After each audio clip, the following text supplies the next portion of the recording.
Рәфик Таштановның «Аку Варшин күктә уйный» китабыннан әрем истәсләрен сезгә тәкъдим итәм.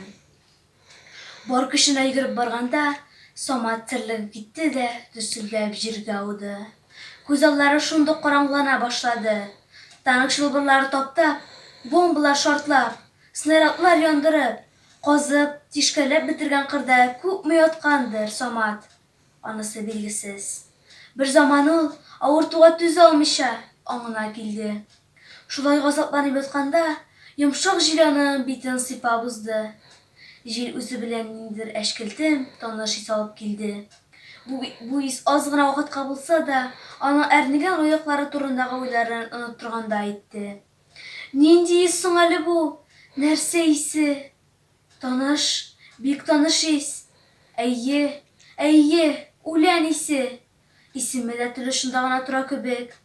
Самат шул ис килгән якка карарга тели, хәтта әкренләп кузгала ук башлады. Өстеннән туфрак коелды. Авыр күз кабакларын көчкә белән генә күтәреп, карашын төнге караңгылыкка төбәде. Тирә-якта тынлык, салкынча.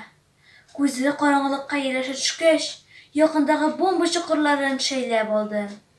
Ул бик бирелеп тирә-якка колак салды. Ничек инде япь-яшь килеш, үлемгә бирешсен ди ул?